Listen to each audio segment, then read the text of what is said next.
what are the resources available and needed side of the refugees and the host community. Therefore, we decided to divide, and we say that this the host community, then this is the refugee, whereby we have some things that we have in the settlement and in the nationals, they are not in there. Well, let me first pass from the one for the in the refugee settlement. The resources, we have the hospital as a resource, we have the roads as a resource, also have schools,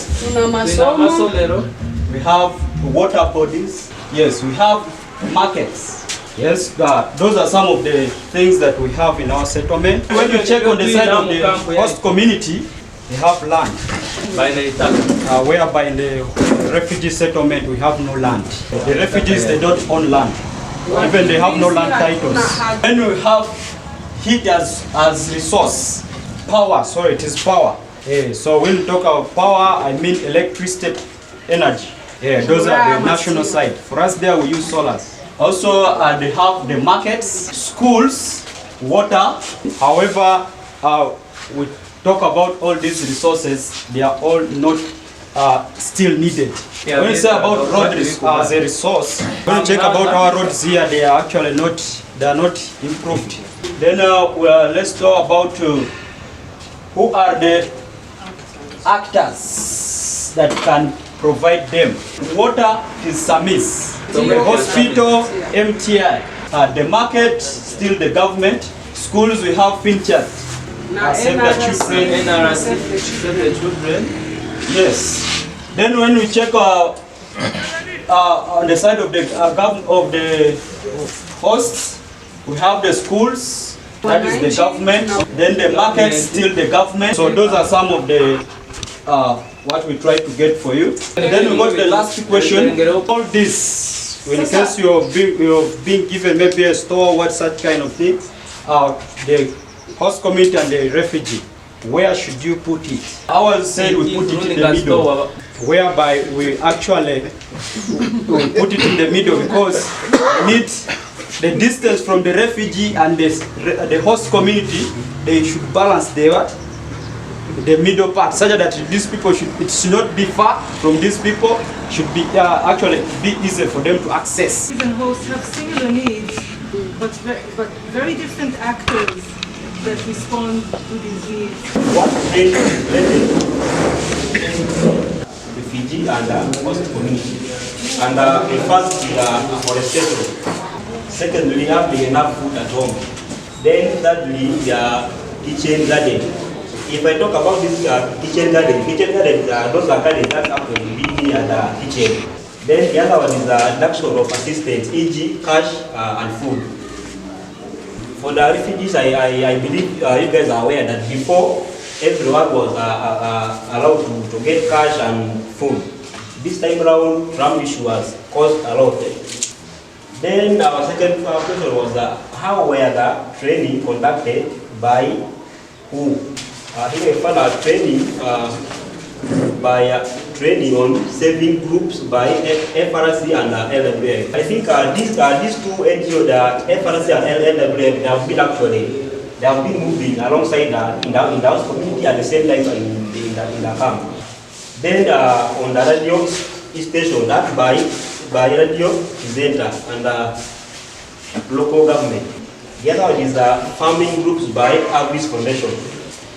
Then the other one is a school committee meeting by local government. You will forgive us calling our things as short as you see. Things of language have been describing and time importance first. What are the resources available and needed? Then we realize here the refugee, then this side is the host community. I want to start on the side of national. Here they have land. Host community, they really have enough land, more than the refugees. Then they have school. They also have good roads.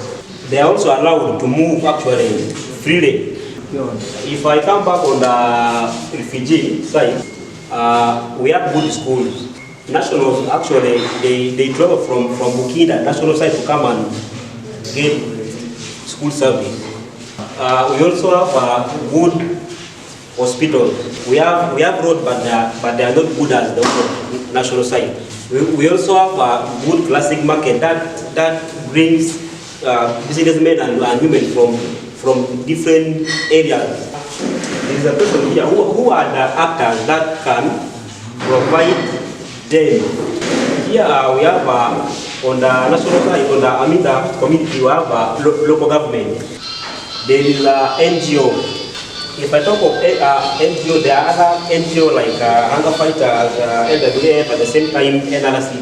They really give funds between the host community and in the account. And the other one is the company. Then if I come on this side, however much we are in the camp, but still there are local government that gives hand and also gives support in the camp. There are also church leaders. Then if you see this pink color, out of all these two questions, there is where really can we have the space for our store. So now, as you see, we have placed it here in the camp. Then there is another question, why? I want to assure you guys that refugees are not allowed to move anywhere. When you're moving out of the camp, you move with order. And secondly, we are also protected. That's why you move in the camp at the last exit where camp is stopped and host community start. There is a border that police keep at that point 24/7. If you're passing and you are a refugee, you should have a letter from OPM. Then there is lack of transport.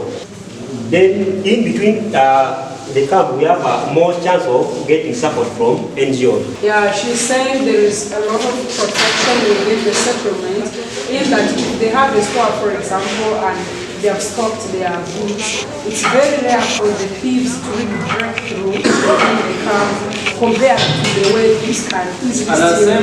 The solution that we came up with, the first one was like candle work, selling firewood, smearing houses, cleaning house.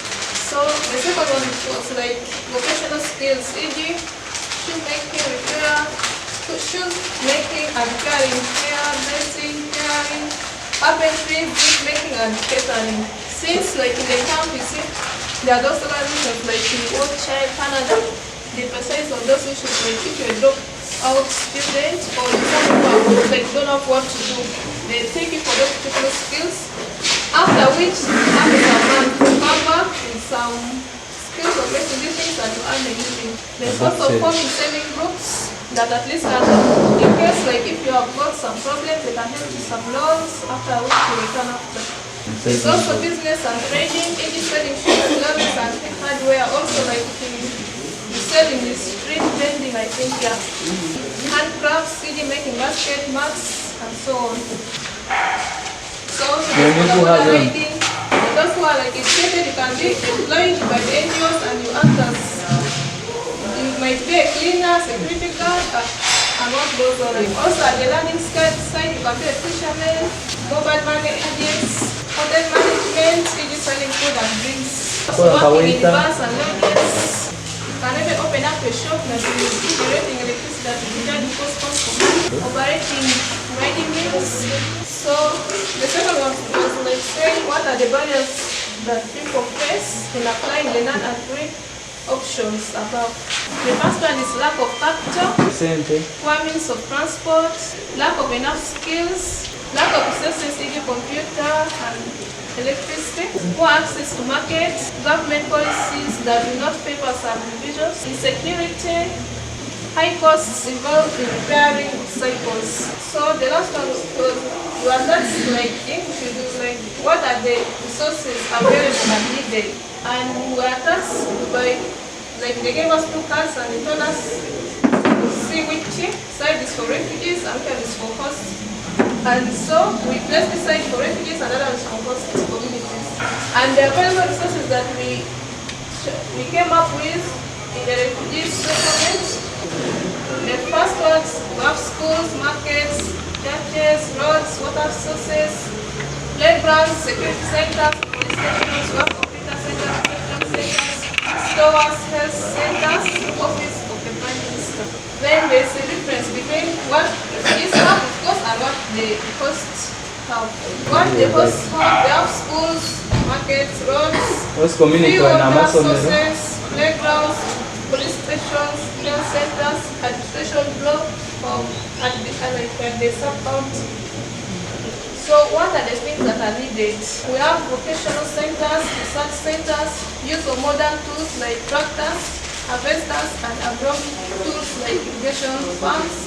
We have stores for harvested crops. We have improved infrastructures, more health facilities, market, community, libraries. And the other question was like, where should the place be allocated? This one first. So the other one was like, who are the actors that can provide them? Whereby we are given the NGOs and the government. Then other the NGOs, we have the UN, Church, Red Cross, Hapa tuna UN, Finchurch, UN, Finchurch, Red Cross, MTI, Action Against. and then the support being given by each of the NGO in the camp. There's Finchurch Aid, which is concerned with education, but mostly, of course, they give like 70% to the refugees and I think 30% to the host community. LWF is concerned with livelihood. Action Against Hunger concerned with nutrition, whereby you see the hospitals, they give those pregnant women those flowers for porridge. Yeah. Then CI concerned with Zambezi concerned with water and sanitation, concerned with formation of saving groups. It's called Child Canada, which is concerned with education for dropout students and those who cannot afford school fees, then vocational skilling. Then Red Cross concerned with the vulnerable, like helps the vulnerable people, like the lame, the elderly, and then where and why. And they say, we came up by, like they say that should be put in the settlement, the refugee settlement. And the reason why they say so is because that there is availability of the land which is free owned by the government. So they want like struggle to look for money like to buy a piece of land and they put their office or their structure there. Another one is security wise. In terms of thieves and other things, refugees are mostly protected and they are like not allowed to move out without permissions, like going to the nationals, like